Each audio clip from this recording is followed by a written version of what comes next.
कैसी हो सर आप? Good morning. Good morning.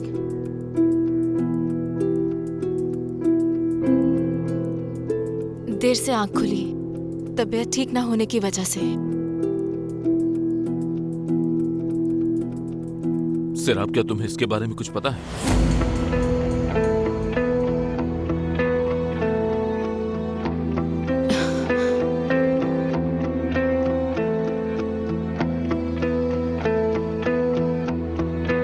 ये किसका है?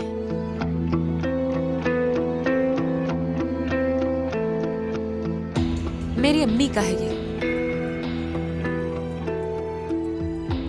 उमर की पैदाइश के वक्त मैंने अफसून को तोहफे में दिया था ये। सुबह जब मैं आपके इयररिंग्स ढूंढ रही थी तो ये बेड के नीचे से मिला मुझे, वो भी टूटा हुआ। हाँ तो ये कि आप कल उसी कमरे में बेहोश हो गई थी ना, और उसके बाद अम्मी के हार की ये हालत देखी मैंने। मतलब ये कि निशान, एक मिनट रुके फारूक साहब। तुम कहीं ऐसा तो नहीं तुम मुझ पर इल्जाम लगा रही हो इसका? मुझे यकीन नहीं आ रहा निशान। यानी क्या मैंने इसे तोड़ा है, यही कहना चाह रही हो? फारूक साहब, सर आप तुम पर कोई इल्जाम नहीं लगा रहा। क्या हुआ ये समझने की कोशिश कर रहे हैं। तो ये कैसा रवैया है आप लोगों का? सर आप, मैं अच्छी तरह जानता हूं कि तुम कैसी हो। मैं तुम पर हरगिज शक नहीं करना चाहता हूं, लेकिन मगर हमें एक वजाहत तो चाहिए होगी ना।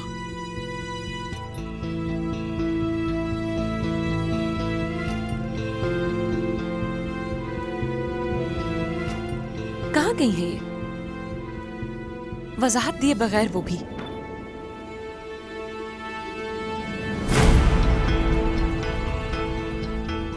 ये ले। ये क्या है? आपको वजाहत की जरूरत थी ना फारूक साहब, तो ये ले वजाहत।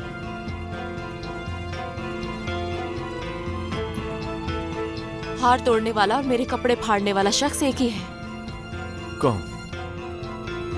गुलशन। क्या? ठीक सुना, मैं जानती हूँ ये सब गुलशन ने किया है, इसीलिए वो खामोशी से घर से चली गई, वो भी किसी को बताए बगैर। क्या इस बात को साबित कर सकती हो तुम? साबित तो नहीं कर सकती, मगर मैं जानती हूँ उसी ने किया है।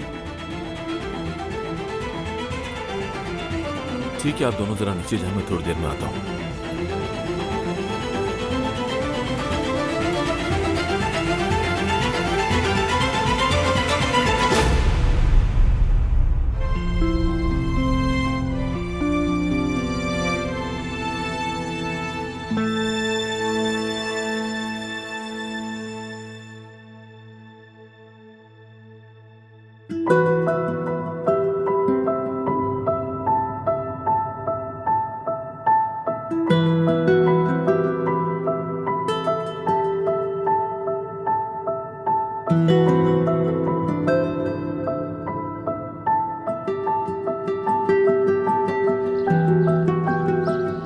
अम्मी।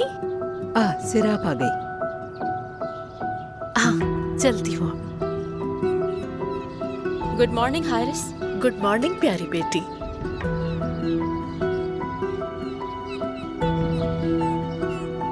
क्या हो रहा है, ये सब खैरियत तो है? खैरियत ही तो नहीं है। इन्होंने सुबह ही सुबह मुझे फोन करके बुलाया कि आ जाएं, आपसे बात करनी है, और मैं बेवकूफों की तरह मुंह उठाया और सुबह ही सुबह आ गई।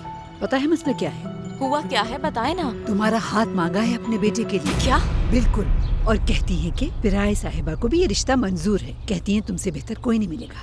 फिर आपने क्या कहा? मैंने क्या कहना था, जब पिराए साहिबा का नाम लिया तो मैंने कोई एतराज नहीं किया, बल्कि हाँ भी नहीं कहा। तो आपने उन्हें साफ साफ इनकार क्यों नहीं किया अम्मी? ये मसला उसी वक्त हल हो जाता। बेटा मजबूर हो गई थी मैं, ऊपर से कॉफी बना कर ले आई। इतना एहतमाम किया उसने सिर्फ मेरे लिए, हद हो गई है। अम्मी यार। क्या अम्मी यार? किसे कॉल कर रही हो?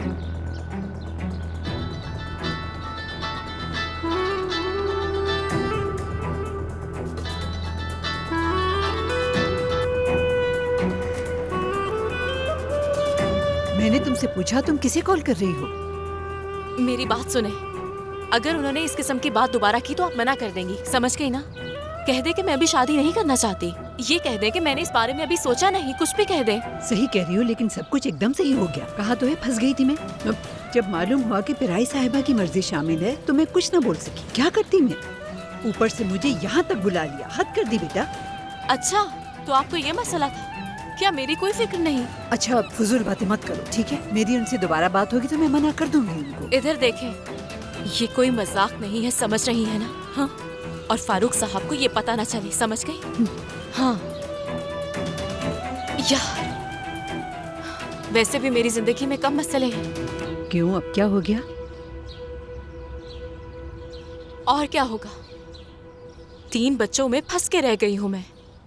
देखो बेटा, देखो ठीक है, अब अगला मरहला आसान है। तुम पहले ही इस घर में मौजूद हो, सब्र करो, बर्दाश्त करो। अब मैं चलती हूँ, इससे पहले कि ऐपेक को मुझसे कोई शिकायत हो, ठीक है? क्या कर रही थी वो? उसने क्या कहना है, उसने तो अपनी पेंटिंग ठीक करने के लिए नींद हराम कर ली है। बस पेंटिंग के अंदर ही घुसी रहती है वो। वो पेंटिंग यहाँ नहीं आनी चाहिए, पता है ना? लाने को तो वो आज या कल भी ला सकती है। कुछ भी करे, गायब कर दे उसे, फेंक दे, बेच दे, कुछ भी करे, जो भी करना है करे। एफसुन की पेंटिंग इस घर में नहीं आएगी, समझ गई? तुम्हारा क्या लेना देना उस पेंटिंग से? हाँ, आपको क्या हो गया? पता नहीं है आपको इस घर में क्या करना चाह रही हूँ मैं? हाँ, इतनी कोशिश कर रही हूँ कि सब एफसुन को भुला दे, और आप चाह रही है कि हॉल में उसकी पेंटिंग लगा दी जाए। ऐसा कुछ नहीं होगा। अच्छा ठीक है, ठीक है, ठीक है, मुझे सुनाने की जरूरत नहीं है, कुछ न कुछ कर लूंगी मैं। मगर देखो, एक बात बता रही हूँ, तुम बच्चों से अच्छा सलूक करना। अगर उन्हें तुम्हारी कोई शिकायत मिली तो उठा के बाहर भेज देंगे। इसीलिए अपनी जबान पर काबू रखना सीख लो, तुम्हारे लिए यही बेहतर होगा। अम्मी, दिमाग मत खराब करे मेरा। चले, बाद में मिलती हूँ। इसका दिमाग खराब कर रही हूँ मैं? हाँ, मैं उसकी माँ हूँ, जरा भी ख्याल नहीं है इसे मेरा।